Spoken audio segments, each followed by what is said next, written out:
السلام عليكم ورحمة الله وبركاته. ازيكم يا شباب، عاملين ايه؟ يا رب تكونوا بخير. طبعا احنا لأول مرة بنصور من الهواء الطلق هنا من الحديقة، فمعلش بقى لو في أي صوت أو أي حاجة يعني ايه، حاولوا إنكم تعدوها معانا. وبالنسبة للعصفورين اللي فوق دول، ربنا يسترها منهم يعني، ربنا يسترها بجد.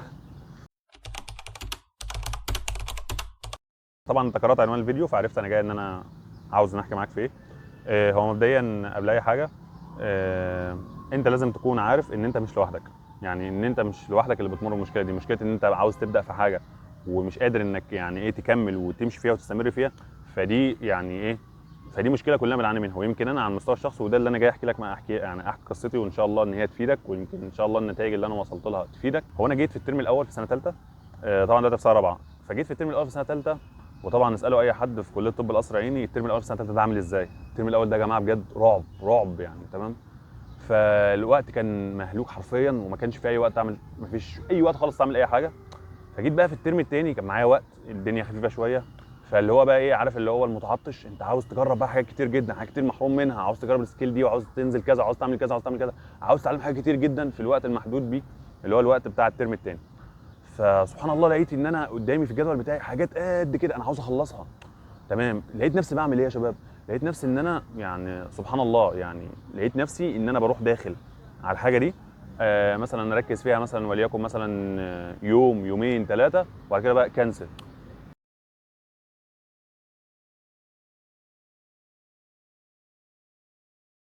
ويمكن الحاجه اللي انا عاوز اقولها لكم ان المجهود اللي انا كنت ببذله مثلا في اليومين دول كان بيكون مجهود رهيب جدا. يعني انا لو استمريت مثلا على ربع مثلا المجهود اللي انا ببذله ده، كنت بعد كده يعني بشكل متسلسل هوصل لنتيجه كويسه جدا. بس الفكره أنا ما كنتش بكمل. الفكره في كده، الفكره انا ما كنتش بكمل. ويمكن ده هو نفس الاحساس اللي عندك دلوقتي، اللي هو انت انا مش عارف ان انا اثبت على حاجه معينه. كل ما اشوف حاجه انا بجرب فيها يومين واسيبها وامشي. فهي دي يمكن هي دي المشكله.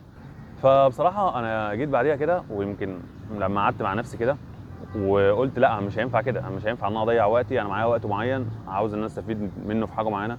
مش هينفع اضيع وقتي هنا شويه وهنا شويه وهنا شويه، وابقى عامل شبه اللي هو ايه، بياخد من كل حاجه حته ومش عارف ان انا استقر على حاجه معينه. فقلت لا، انا لازم ان انا افند المشكله دي وبالراحه كده، عشان خاطر اعرف استفيد. ما هو وقتي محدود. فبصراحه يا شباب، لقيت ان انا بصراحه ما فيش في دماغي غير هما سؤالين، هما سؤالين ما فيش غيرهم.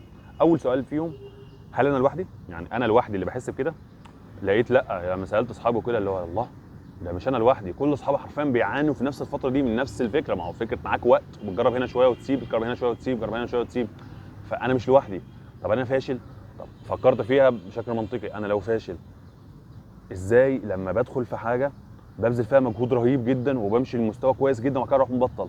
كان انا مش فاشل، او ان انا مثلا حاجه دي مش بالنسبه لي، لا بس انا ببطل، فانا مش فاشل وانا مش لوحدي. ويمكن يا شباب من توفيق الله سبحانه وتعالى للواحد يعني، ان هو قدر ان هو، معلش بقى على صوت الدوشه، قدر ان هو يفهم ان في مشكلتين ما لهمش تاني. اول مشكله هي فكره ان انت مش عاطي الحاجه حق قدرها. بمعنى ايه؟ معنى دلوقتي انت عندك قدره كويسه جدا، يعني انت قادر انك تجتهد وقادر انك تعمل حاجه كويسه جدا، وفي نفس الوقت عارف انك يعني ايه هتقدر انك تمشي في المجال ده، بس انت ما بتنتظرش النتائج. ليه بقى؟ تعال نضرب مثال عشان خاطر نوضح. انت دلوقتي عندك سباقين، السباق الاولاني 100 متر والسباق الثاني 20 كيلو.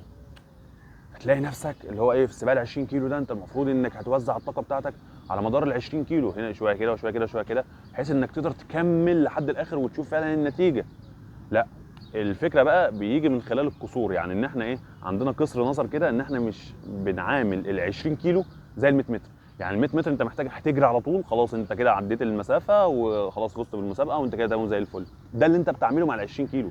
مع الحاجه اللي هي محتاجه انك لا، السرعه بتاعتك دي تحاول تقللها، بدل ما انت بتجري على 100 تخلي تجري على 30، وهنا وبعد كده تزود هنا 30 30 30، بحيث انك تكون ثابت فتقدر انك تكمل. لان كتير اصلا سبحان الله من الحاجات عشان خاطر، او يعني اسباب تحقيق النجاح، مثلا انك اخدت ريسك معين، او اخدت مثلا ايه، او اللهم صل وسلم عملت حاجه ما حدش يعملها. لا، ساعات بيكون كتير جدا اسباب النجاح انك تصبر، انك تصبر عشان توصل لهدفك. فيعني نلخص كده، اول مشكله قابلتني ان انا ما كانش عندي القدره ان انا اعرف الحاجه اللي انا عاوزها دي محتاجه وقت ولا مش محتاجه وقت. وبصراحه يعني انا عاوز نتيجه، فبالتالي لازم اعطيها حقها، فبالتالي اعطيها وقتها. فدي اول مشكله. المشكله ان انا كنت بعامل ال 20 كيلو كانهم ال 100 متر، مع ان انا عندي القدره للاثنين، بس انا كنت بعامل ال 20 كيلو بنفس النظام اللي بعامل بيه ال 100 متر. فيمكن دي كانت المشكله الاساسيه الاولى اللي الواحد كان بيعاني منها. وبنيجي بقى للمشكله الثانيه، الدنيا بدات تغيم بس معلش بقى. نيجي بقى للمشكله الثانيه وهي نفسك. من نفسك دي يعني ايه؟ الحمد لله رب العالمين يعني، اللهم اعنا على انفسنا جميعا. المشكله الاساسيه بقى في نفسك ايه؟ اللي هو تقول لك بقى انت فاشل، ما هو انت بقى عمال بتجرب حاجات وبتوقف، فتيجي تقول لك انت فاشل، انت مش هتعرف تحقق حاجه، انت مش هتعرف تعمل حاجه. طب تعال كده، انا برضو جيت فكرت اللي هو ايه، اللي هو وقتها مثلا كنت بتعلم حاجه جديده كانت لها علاقه بالديزاينز وكده. فسبحان الله انا جيت فكرت كده اللي هو ايه، اللي هو انا مش عارف اكون زي ده، ومش عارف اكون زي ده، مش عارف اكون زي ده، مش عارف اكون زي ده. وعلى فكره المقارنه ده يعني اخطر حاجه، واحنا ممكن نتكلم عنها مثلا في فيديو تاني يعني. فتلاقي نفسك بقى بتقول لك إيه، انت فاشل، انت مش عارف تعمل حاجه، مش عارف تسوي حاجه. اتكلم كده بالعقل بالمنطق. هو انا مش بعرف اعمل حاجه؟ كنت انا هقدر ان انا ابذل المجهود الرهيب في اول مثلا عندي حماسه في اول حاجه مثلا عاوز ابداها، فبيكون عندي حماسه ليها. كنت انا ازاي لو انا فاشل هبذل المجهود الرهيب اللي بذلته في الاول ده ومشيت خطوه كويسه بعد كده وقفت؟ فبالتالي طالما انا مشيت يبقى انا مش فاشل. هي دي الفكره، طالما انا مشيت يبقى انا مش فاشل، يبقى انا عندي اللهم صل وسلم على سيدنا محمد القدره ان انا احقق الحاجه دي.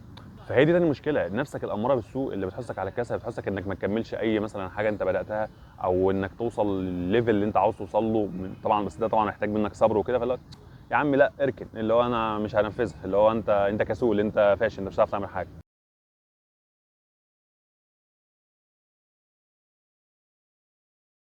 فيمكن يا شباب يعني، وبجد يعني هم دول من وجهه نظر انا كاحمد، او هم دول المشاكل اللي حرفيا لما قدرت ان انا شويه اتغلب عليهم، قدرت ان انا على الاقل اكمل في المسارات اللي انا ماشي فيها، وقدرت حرفيا ان انا اوصل لنتائج.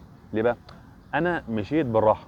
ويمكن حاجه كمان سبحان الله، ان انا ذهلت حرفيا. يعني جيت مثلا في يوم عملت جدول على مدار 3 شهور لحاجه معينه كنت عاوز اتعلمها، فقلت انا مش هاخد في اليوم اكتر من ربع ساعه اتعلم الحاجه دي، ربع ساعه بس انا هستمر على مدار الوقت اللي انا حددته ده. وحرفيا بعد ما الوقت ده خلص لقيت نفسي انا حرفيا بقيت بيرفكت في الحاجه دي، بقيت بيرفكت حرفيا. ودي يمكن يعني مثلا السكيل دي كانت صعبه جدا وكانت محتاجه ممارسه كتيره، بس انا استمريت على قدر بسيط، قدرت ان انا اثبت لنفسي ان هو انا هقدر ان انا استغل الربع ساعه دي. فبالتالي ايه، احجمت نفسي كده ومسكتها، اللي هو انت مش هتقولي لي انا فاشل كذا، لا هي ربع ساعه بس هبذل فيها مجهودي على مدار مده طويله. تمام، فمش هتقولي بقى كسل ومش كسل، ده ربع ساعه. وتاني حاجه قدرت ان اعرف ان الحاجه دي دي محتاجه مثلا المهارات الفلانيه، محتاجه الوقت مثلا اقسم الربع ساعه دي 5 دقائق كذا و5 دقائق و5 دقائق، كنت بعمل كده حرفيا. فقدرت ان أنا اعرف قدراتي واعرف انا الحاجه دي محتاجه مني مجهود قد ايه. فسبحان الله لما عملت الاثنين دول، لا الامور اختلفت. قادر ان انا احقق، قادر ان انا انجز الحاجه اللي انا كنت شايف بالنسبه لي ان هي صعب انها تتحقق. ويمكن انا يعني في اثر، يمكن ده حرفيا كان ليه زي ما بقول لك اثر رهيب في حياتي، او ان انا فعلا استدرك ان انا طالما عاوز انجح، النجاح سهل انك توصل له، بس لازم تكون مدرك ايه اللي انت هتدفعه.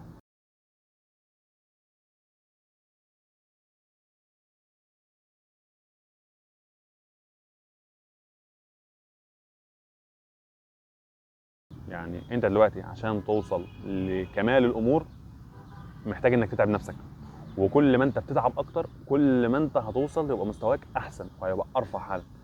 تمام، فاحنا هنا وصلنا لخلاص الفيديو، فربنا يستر عشان الدنيا بدات تمطر، غالبا هتمطر يعني. اول حاجه انت لازم تستعين بالله سبحانه وتعالى ان هو يعينك على نفسك، وانك تكون قادر انك تقف قصادها، وانك تحجمها بحيث انك اي حاجه عاوز تحققها في حياتك تعرف تمشي فيها بتوفيق من الله سبحانه وتعالى. تاني حاجه انك تكون عارف حق قدر كل حاجه، وانك الحاجه اللي تحتاج منك 20 كيلو ما تعملهاش شبه ال 100 متر. النقطه دي مهمه. بس وان شاء الله تكونوا دايما بخير وكل واحد يحقق اللي نفسه فيه.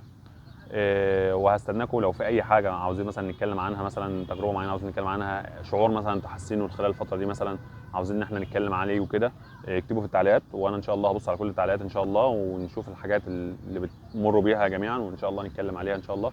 كمان الجروب بتاع التليجرام انا هعمل ان شاء الله في قناه هنعمل ان شاء الله ليها جروب، بحيث لو عاوزين مثلا ان احنا نتناقش في حاجه معينه، مثلا عاوزين مثلا تفضفضوا، عاوزين تحكوا في حاجه معينه، نتكلم مع بعض فيه.